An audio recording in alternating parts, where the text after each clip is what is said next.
Welcome on the show, Charlie Smark, the founder and owner of viral dessert shop Dolly's Desserts. Its TikTok has over 1.5 million followers and their videos have been seen by millions of people. So what is the furthest someone has ever travelled to get to Dolly's? Someone came from Edinburgh, which is very up north, and like, how did you feel when you saw them numbers like ticking up and into like the millions? I know, I literally, I never still now, I never really see that as like an actual, them as people. At the height of it, how many people would you say that you were like serving every day? Like hundreds of people. Hundreds. Oh, wow.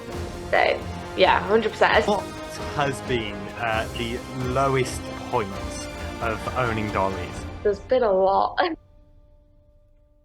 Was like thousands of pounds. We were like, how are we gonna do this? So we have to fold the company. Like the whole process of getting this shop open was just like bad to worse. Welcome on the show, Charlie Smark. How are you doing today? I'm good, thanks. How are you? I'm doing well as well. So thank you for coming on the show today. So if people don't know who you are, explain to them what you do. So I'm Charlie Smark. I own Dolly's Desserts, and basically I make TikTok videos, I make YouTube videos, and obviously I own a dessert shop. That's a great explanation. So let's go right back to the start. Before Dolly's, what were you like as a kid? Oh wow. I was. What, in what regard? What do you mean? Like what was your personality like? Yeah, at school. I was always quite confident, I think. I was never shy. I always had friends. I was always doing something. Actually, I was always on markets because basically mum and dad used to work in Barnsley on markets and stuff. So I was always around like that type of thing. And they always like just work for themselves. So I was just dotting about, doing my own thing, and that's kind of what I did when I was younger. And then obviously growing up, I had no idea what I wanted to do. So yeah, I never had plans to own an ice cream shop, if that's what you mean. Yeah. So did you always want to do something in food or like start your own business, or did you have literally like no idea? I had no idea. Well, I felt like I'd never worked for somebody else just because of my personality. Like I'm not very good with being told what to do. From like, I don't know. I just never felt right for me. I just felt like that was never something that I wanted to do. So I always kind of had an idea that I'd end up like my mum and dad and owning another business, but not. I know I didn't want to do markets, like so. Like, no, I do not want to end up like this. Like, that's not what I want to do. But yeah, I ended up doing this very randomly. I didn't plan on doing anything to do with food, put it that way. I did enjoy food. I love cooking myself, but yeah, I never had the plan for food. So like when you like left secondary school, like what were you aiming for then? I was probably aiming for, I wanted to just go to college and do A levels. But I ended up dropping out because this is when I first started like Dolly's, which was ice creams before, which was the business before it turned into Dolly's. But that was the idea of what I wanted to do. I just wanted to do A levels and just work it out from there. Just pick stuff I liked and then just went along with it. I didn't have any plans to go to uni. I knew that I was never going to go to uni. I just knew that straight away. Yeah. So you mentioned about your first the business before it rebranded to Dolly's Ice Queens. So what was the inspiration behind that? So basically, when I was 16, we went on holiday to Thailand, me, mum, and the dad, and we seen the ice cream rolls, which is basically like a cold plate. Chop it up, you might have seen the videos. They roll it out, and it's like a cool way of like doing ice cream. And we absolutely was mesmerized with this. We absolutely loved it.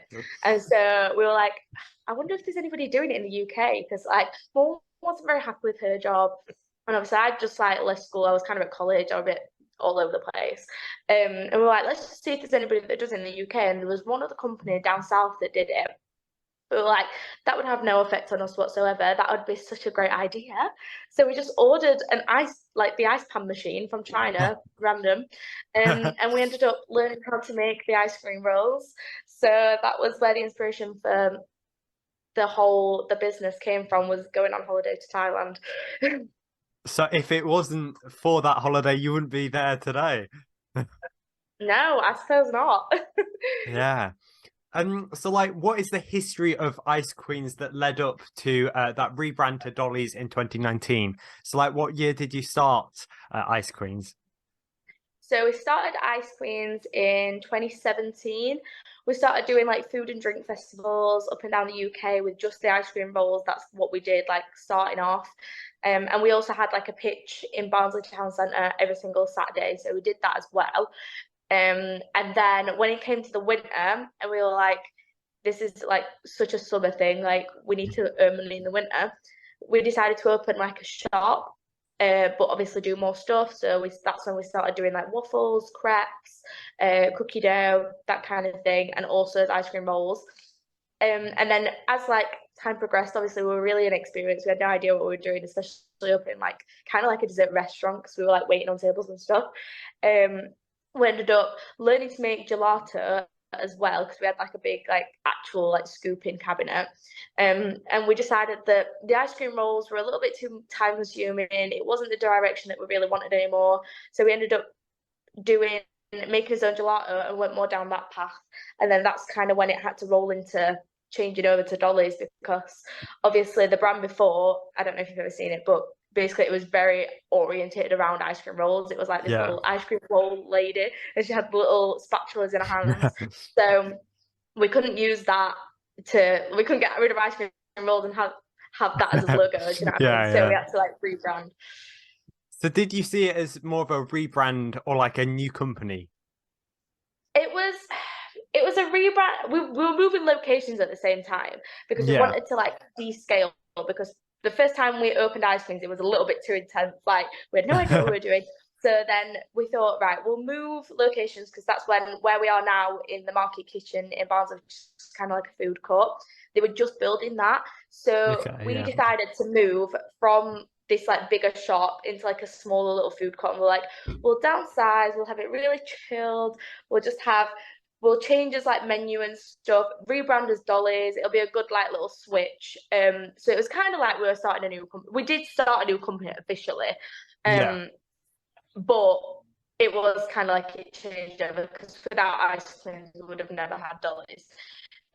So yeah, we went into Market Kitchen, and that's when we started as a little thing, and we were like, oh, it's just gonna be me and my mum. We're gonna be there every single week. It's gonna be so chilled, like it'll just be nice, steady income. And then I started TikTok, and then we just got in the complete opposite way, and I was opening a massive shop. So So like, why did you pick the names Dolly's? it's named after my dog, my little Oh, cockapoo called Dolly. that's a really nice story. So like, what would you say if someone came up to you saying, what is the difference between Dolly's and other dessert parlors across the UK? I would say the difference between us and Dolly's, Dolly's and anybody else, is probably the fact that we make everything like ourselves. So we make us gelato ourselves, we make us Yeah. brownies, as anything, any kind of bakes, all those waffle mix, everything like that. So everything's really homemade, and obviously we source locally in Barnsley as well, which is like kind of nice. So we support other local businesses and things, and obviously we've publicised as well. Publicized quite well on TikTok. So I make my videos on TikTok. We stand out from other people because I mean, I know other people make TikTok videos, but I don't know. I feel like it's a little bit more relatable for people know us like as the staff, as well as Yeah. just like the brand of Dolly's. Do you know what Yeah. I Yeah. mean? Yeah. If people watch the videos, they kind of get to know me, so it feels a little bit more personal coming. And yeah, I feel like people have been on the whole journey with us, especially moving from the little shop through lockdown all the way to opening a big shop. Like, people say to me all the time, like, "Oh my god, I'm so proud of you," and I just think that's so cute. And I literally don't even know them, so I feel like people are like a part of the business as well. Yeah, so you mentioned there the TikTok. So now you have 1.5 million followers on TikTok. So why and when did you decide to start TikTok? I started TikTok after the first lockdown when everyone kind of joined TikTok in lockdown. Well, not everyone, but most people joined TikTok. That was when it started to like boom, was just in lockdown. Yeah. So I started that just after, so when we just reopened, and I literally just made videos for fun. Like there was no intent of it being for marketing. Like I literally just wanted to make the videos because I was like, I want to make TikTok videos. That's so fun. And obviously I'd always like wanted to be like YouTuber, that kind of thing. So I just thought making TikToks, why not? I kind of had to get over the embarrassment of like speaking on things, like because at the beginning I was really like put off by like speaking on camera, and then once I got over that, I was like, I actually don't care what anyone thinks. I'm just gonna make these videos. And then as soon as I started like talking on the videos, that's when it started doing really well. Because obviously people would ask questions and I'd reply with like a video and stuff, and then it kind of just built up from there. The fact that I would come like quite consistent on it, and I used to just make anything and everything on TikTok and just make random videos. I feel like people liked it, and it's just kind of grown from there. And then obviously people came from seeing the TikTok videos and stuff. Yeah, so like what was that first video that went like really like viral as such? I think it was like one of the first videos that we ever did, and it was something. I think it's like on we had like an ice cream bike outside in the town centre where we like sold ice cream in this cute little bike, and I did a video of that, like a tour of like the scoops and stuff, and like scooped it, like satisfying video and stuff. Yeah. And I feel like that did quite well. Obviously, another big one that blew up was like one of my first videos that blew up is like scoop talk. So I do like videos of me scooping ice cream, but people find it really satisfying. So they always do quite well, and I feel like that's So, probably one of the first. such like a simple idea, isn't it? That went like Yeah. absolutely insane. So like how did you feel when you saw them numbers like ticking up and up and into like the millions? I know, I literally, to be fair, I never like, still now, I never really see that as like an actual, them as people. Like, it's weird when you Yeah. see the number. Do you know what I mean? Like, you never actually think of that as like millions of people, but suppose they have. It's a bit insane when you actually think about it. Yeah. But I suppose with you, you can meet them actual physical people on a daily basis compared to other content creators where they don't really get to interact with their fans. You've got an outlet where you can interact with your fans quite easily. Yeah. Yeah, people always come, like someone came today and where they were from like near Wales, Oh and they've wow. like driven all the way up, I know, and I was like, thank you so much. So they just come and have a chat, and obviously and just have a dessert, and it's just nice, especially because we've got this new shop as well. It feels a little bit more, I don't know, interactive. Like we've got a little ball pit thing that you can sit Yeah. in, and it's quite nice. So how did the business like change that when TikTok went like absolutely viral? Um, it just went like crazy from nowhere. We were like, we'd never got anyone say anything. I think like the first person that said, "Oh my God, we found you from TikTok," I was like, "Oh my God, like really?" Because I didn't actually think that then like people that were watching would actually come in person. And then it just started and started in summer, and everybody was saying it. And then we had like massive queues, and we were like, oh, we can't carry on in this tiny little space because we were in Market Kitchen, like that food court thing, and it's literally a small store. So like, Yeah. we can't carry on like this. It's too small. Like we were making everything ourselves, and that's why we ended up upscaling now to having the shop. Yeah.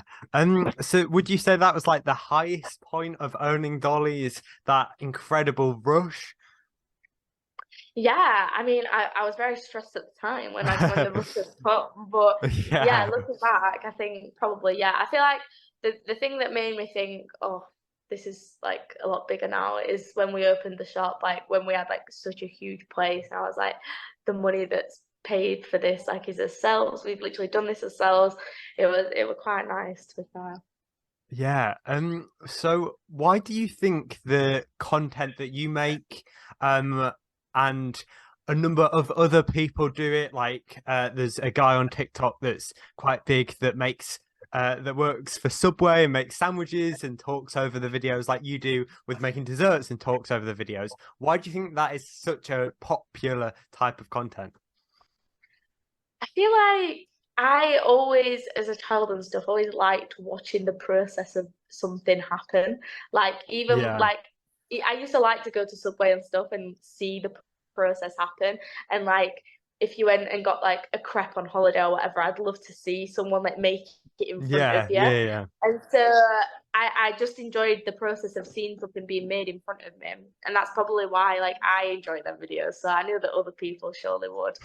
And it's like the step-by-step process, and you can see it at the end. I don't know, because sometimes, like, do you know when you go to like a restaurant or something, obviously you don't see the process of your Yeah. food, like, whereas people actually get to see customer orders and how they're made and stuff, and I find it interesting. So um, I think other people did. They must have, because it has gone absolutely big. So, now you've mentioned you now have two shops, a stall in the food market, which was your original one, and then you've recently opened a fully fledged store. So how has that been? What was that experience opening that new store? Well, it was very, very stressful to begin with, like getting it all open and running in time. Like it was a huge step for us, a lot of money, and and it was a scary experience, but also really Yeah. rewarding. I'm kind of like it has been really popular, especially like at weekends, school holidays, stuff like that. But I'm really excited for summer because I feel like summer's when it's gonna pop off and be really busy. So I'll get back to you in summer and tell you whether I'm really stressed or really proud. Yeah. So what was the time scale of building out the shop, like when you first bought it and right up until the opening day? So it was kind of like a year when we decided to like go in, and then we had to sign the Mhm. lease, and then we had to like do all these other things. We had to have the whole shop because basically it's in a brand new like retail park kind of. Well, Okay, it's in the yeah. town centre, but it's a brand new thing. And basically it was like just a shell, like nothing in it, no Okay, electric, yeah, no yeah.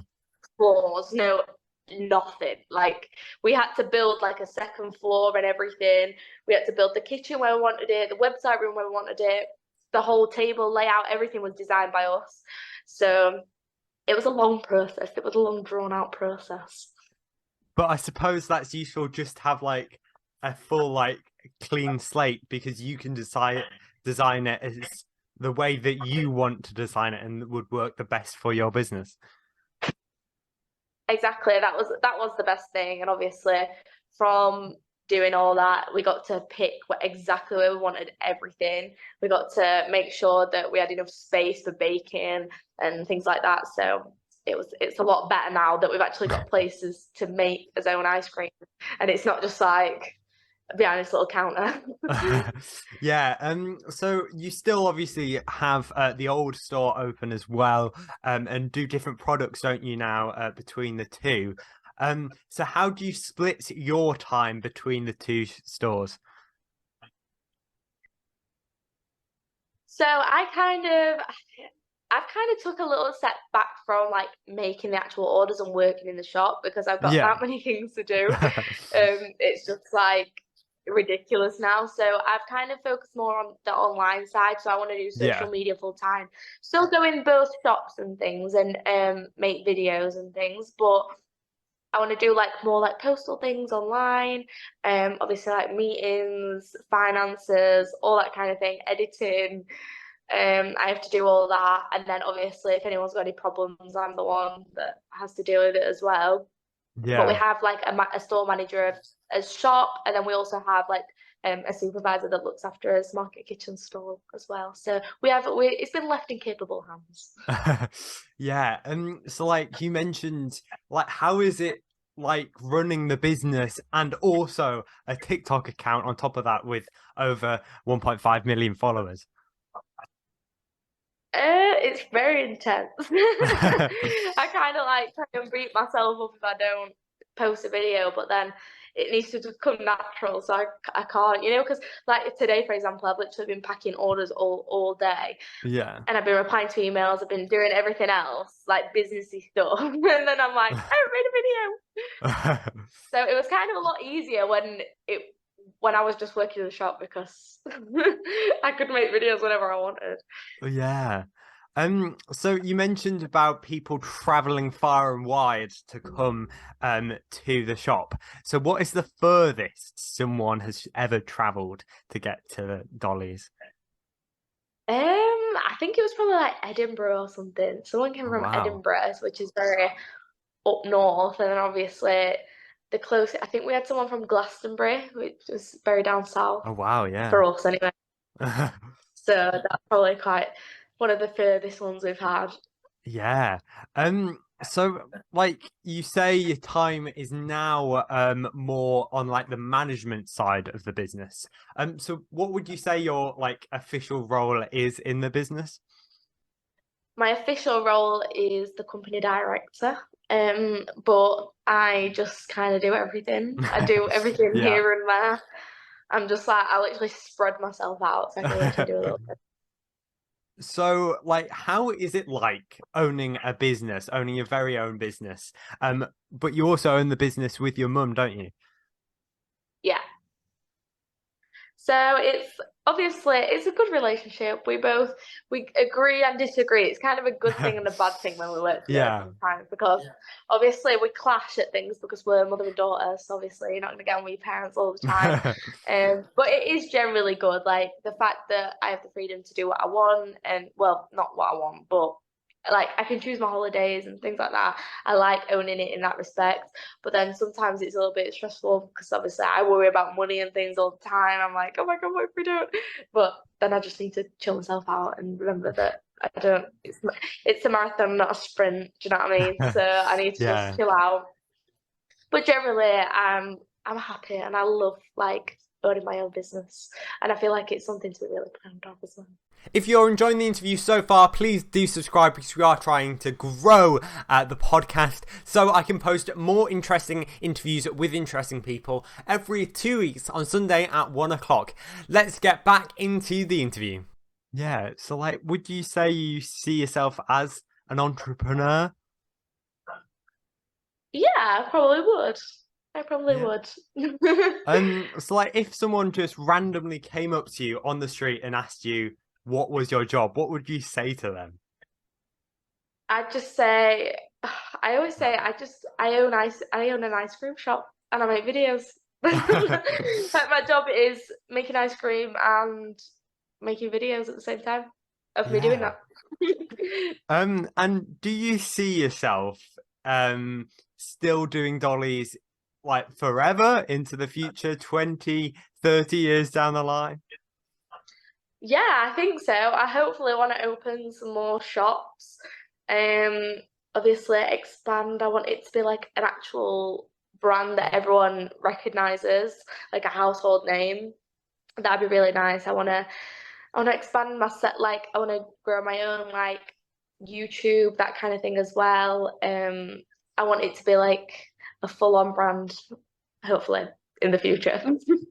What But I just need to so concentrate on this one running perfect first, and then yeah, so it is like the ultimate vision to have stores across nationwide. yes, that is the plan. Wow. And you also mentioned about like expanding your personal socials. So like how are you planning to do that? I kind of like showing the behind the scenes at Dolly's. I just like making videos about my life, what I'm doing, how we work on the day to day, that kind of thing. So I'm just planning on taking everybody else along journey with that as well, so then they can also see what's behind closed doors as well. So I feel like people relate more to it, and then hopefully that'll edge myself up to open more shops. Yeah. So what is your plans for the future on the Dolly's TikTok? Oh, I want to. Hopefully, I can do some more videos of the collabing with other people as well. I feel like that'd be really fun. I could Yeah. hopefully get some more people. I could get some people to Dolly's. That's something I've always wanted to do. Get some like kind of like influencers slash celebrities to Dolly's. Make some fun videos. Yeah. That'd be a good plan. And obviously, just share some more stuff. Like I feel like we've not made enough or done like the amount that we could possibly do. So obviously just carry on doing what we're doing, really. Would you get like to you say about you feel bad for not posting every day? Would you potentially down the line get someone else as well to film videos? Um or do No, you do you I don't just want think to do I it would. yourself? I feel like it's my baby. I don't want I don't know. It'd have to be someone really, really like. I'd have to. They'd have to be perfect to take it over. Yeah, But not that I'm saying that I'm the best at making videos or anything like that. It just I personally like making the videos. I yeah, just wouldn't want anyone else to do that job because it's my favorite thing. yeah. So like, do you do everything for the TikTok yourself? Do you do editing, filming, the voiceovers, obviously, and all of it? Yeah, editing, filming, uploading products to his website, anything to do with social media is me. Even replying to the emails, replying to everything is me. Yeah. So is that is that your favorite thing that you do part as your job? Yeah, the filming bit's my favorite bit, but then the editing's not my favorite bit. I don't like editing. I agree with you there. Editing is just, phew. Yeah, it's a bit time consuming. I just Yeah, like my brain gets a bit fried when I edit for so long, but yeah. especially when you have like hour plus interviews to edit. Now that is a Yeah, marathon to edit. It's like, I can oh, I imagine. need to sit down and edit again. It's Yeah. like I try and procrastinate as much as I can, and then it gets to the night before I'm supposed to upload, and I'm like, oh no, I need to edit this. Yeah, I know. Literally me all the time. Yeah. So do you eat many of the desserts? Like, do you on a daily basis, or do you try and keep yourself away, contain yourself? No, I can't. I'm trying to be healthy at the minute. So at the minute, I'm not eating any. But obviously, when there's something new, I like to try it. Like if Anika's a Yeah. new like ice cream or something like that, or there's been a new like type of brownie or I don't know something that's new, I always want to try it. But I'll never just like make myself like a full dessert and sit down and eat it. Probably not. So Yeah. I'm a bit sick right now. But I definitely like my problem is picking. I'm like if there's like a bit of extra something there, I'll be like, oh, I'll just have that. Like, whereas I need Yeah, to like yeah, yeah. stop it. So, but also that's good trying new products, isn't it? In case anyone comes in and asks you, "Oh, what's that like?" Whatever. Oh You yeah, obviously I would know. have the knowledge. Oh yeah, I know the ins and outs of like what everything tastes like. To be fair, Yeah, um, a full but paragraph yeah, people be description like, of everything. yeah, I can tell you everything about every single one. So like, how do you come up with new products and new ice cream flavors, new brownie flavors, and things like that? Obviously, we have a baker, Millie, bless her, she's lovely, but she like comes up with a lot of the ideas. Obviously, search through Instagram, scroll through TikTok, scroll through Pinterest, anything, just to come up with like ideas and then like kind of twist it, make it his own. If we ever come up with like a random idea, we'll be like, "Oh, we'll try it and see if it works. Sometimes it works, sometimes it doesn't. But that kind of thing. Obviously, with making the ice cream and that, we can like make a lot of it just like based off like a chocolate bar or whatever we want. So, for example, like a Twix, like we could be like, right, let's make a Twix gelato, and we've got like the ingredients of like um, biscuit, chocolate, and like caramel, and then we'd like mix that and then add Twixes into it, and we're like, that's Twix. We kind of just get ideas of like what's new as well, especially like chocolate bars Yeah. and stuff. They're always like new stuff, and obviously like Easter. There's always seasons to go by of creating new things as well, which keeps things interesting. Yeah. So if you didn't have TikTok, do you think you would have ever had enough customers to open the new shop? No. Mm-mm. No way. We just wouldn't, I don't know, we just wouldn't have. It's not because it's like, we just wouldn't have had the market and people wouldn't have known about us. So obviously, Yeah. Barnsley generally doesn't have that much passing trade, like, I don't know, Manchester or London would. Yeah, yeah. So obviously, No. And also, like, I suppose it's hard to like, it's like just if you had local trade, I suppose it's hard because desserts aren't something that you would go back for like every single day. Yeah, maybe Yeah. once in a while, but like, or on a weekend, but like, what do you do in the weekday? But obviously, that's helped by with the bigger audience you have now have because of TikTok. Yeah, that definitely helps. And obviously, no one could. Well, you say that no one comes in every day. I wouldn't personally, but we do have like regular people that come in all Do the time. you? Oh, Yeah, wow. yeah. Especially like milkshakes and stuff. Like people always call in for Yeah, them. And like yeah. college students is a big one because they always come in and get the milkshakes and a brownie. But yeah.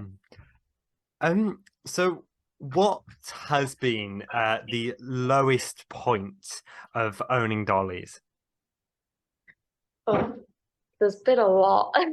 I'd say I'd say when we were in the process of opening the new shop, we kind of had like this like we had like a big ordeal. Like we thought we'd have to like close the business. Like it was a huge ordeal. Basically we didn't realize that I feel we got like some money from the council when the glassworks opened, which is this new shop, and we basically got some like money to do the shop out because they did it for like a load of places. They really wanted to revamp the town centre. Yeah, So obviously we were helped out with that. And obviously we thought that like sprinkler system was going to be installed in the place, but obviously it was literally a shell. We ended up finding out like later down the line that we'd have to pay for them, and it was like thousands of pounds. We were like, how are we gonna do this? So we have to fold the company, and it was such an ordeal. Like the whole process of getting this shop open was just like bad to worse. It just tends to just go so bad, and I just thought at one point like it's just never gonna happen. So that's probably when I was the lowest. It was just so hot. Like it was just so frustrating and like upsetting because it just felt like yeah. everything was just going bad and you just thought it'd never happen, but it did in the end. We forgot about it all now. It's fine. We got So, sprinklers in. so were you very, very glad on that opening day, like when the store officially opened? Yeah, because I was just like, right, just get it open now. Just do it. It had been drawn out that long. I just wanted it to happen and everything just kept Yeah. getting pushed back. I was like, it's done, it's open, that's it now. So, like, are you ever worried that a big amount of your customer base is obviously from TikTok, and if TikTok decided to change the algorithm one day and your videos wouldn't be shown anymore, are you worried that like you would lose some of your customer base? Obviously it's always like a possibility, like because I've got that many followers that obviously I won't be reaching that many people anymore. But I don't find it too much of a worry because I feel like I'd just carry on doing it. The reason I did it in the beginning was because I liked making the videos. It wasn't Yeah. necessarily just to get the views. That's not the reason I did it. And I'd probably just end up uploading on other platforms as well, like YouTube, Instagram, Facebook. Like I try and upload on everything and just kind of spread myself out. And obviously, a lot of people in the area know of us now, and we've kind of Yeah. got a little bit of a like people know his name and things. Not as much as I'd like, but obviously a lot of people do know about us now. So, and we've got a lot more passing trade with being in like such a more like busy part of the town. So I don't worry if it drops off a bit. Like that's just how things will work. Sometimes it goes down and up and down and up, and that's just the way social media is. I can't rely on it, but obviously it's been a good help the way it has been. So I've Yeah. got to just be thankful for that. So this is this is a question from one of my viewers. Does the business ever get overwhelming, and if so, how do you guys manage that? He says every time I come to the Barnsley market, there seems to be always a massive queue. Uh, I don't know how I do it. I kind of just get my head down and like concentrate on what I'm doing. I'm just like I can't Yeah. look at the screen because if not, I'll just cry. But I just focus on what I'm doing. I don't deal with it very well, but I deal with it a lot better than I used to. I used to just flap and like really stress out, but now I'm just kind of just like, I'll just do things as and when I can, and that's all I can do. Yeah. So like at the height of it, how many people would you say that you were like serving every day? Oh, I have no idea. I could probably check on my tills, but um, surely like hundreds of people, Oh hundreds. wow. Say, yeah, 100%. Especially in summer. Summer was really busy, but I feel like actually we've been busier since we've opened the new shop than we was in summer last Oh year, and wow. just like the thing. So I feel like that's why this summer I'm like a little bit scared. I'm like, oh my god, this thing's so busy. So these are my final few questions. So what advice would you give to any business wanting to do well on TikTok? I'd just say be authentic, be yourself, film anything that you enjoy, find what you're really passionate about and you like doing, and just you'll find your people. People will follow. Do you know what I mean? So just Yeah. do what you enjoy and make the videos you like, and film like a part of yourself. Talk about what you're doing. Don't just like film it and don't say anything. Like actually be a part of the content so people have got a reason to follow. And yeah, just be consistent. That's another thing. Just be consistent, because if not, you can't. A lot of it is just due to consistency. That is a great advice. I found that with my TikTok because I challenged myself to upload on TikTok every day for a month, and I saw like amazing growth since then. And then I stopped it, and I've not really posted on TikTok for a while. And I've not Yeah, really seen much growth from that month, so I need to get yeah. back on uploading consistently on there. So what advice would you give for anyone wanting to start their own business? I'd just say start off small. It doesn't have to be like a huge thing. Like we never had investors or anything like that. Just start with something, save up a little bit of money, put it in something that you care about, and just build it from there. Start with getting a social media. That's the first thing. Definitely just social media the hell out of it. Get your family, friends, anybody to try it. Try your stuff, what you're doing, explain what you're doing on videos, and just keep going. Just do it as a little side thing. It can just build from there. It doesn't have to be this huge thing that you just jump into, because realistically no one ever starts off like that. It just start off with you. That is great advice. So thank you, Charlie, for coming on today. It's been incredible to talk to you. It's been really interesting. Thank you. I'm glad to be here. Thanks. Okay, bye. Bye. Thanks. That's all we've got time for in this episode. We will be back on 23rd of April with another great interview. Please share this video with your friends and family. Like, comment, listen to last week's episode if you haven't already. Listen to this show until the end. Email me, follow me on Facebook, Twitter, Instagram and TikTok, and subscribe. In the meantime, if you have any suggestions to make the show better, or if you want to come on the show, you can email me at thebrickishow@gmail.com, or comment below, or message me on Facebook, Twitter or Instagram. So that is all we have time for this week. We will be back on the 23rd of April at the same time, but for now, goodbye.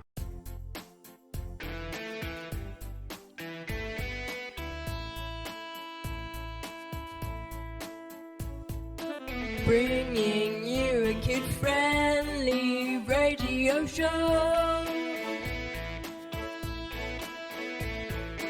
Every Saturday afternoon on YouTube. Broadcasting live at 1 o'clock. Broadcasting live at 1 o'clock.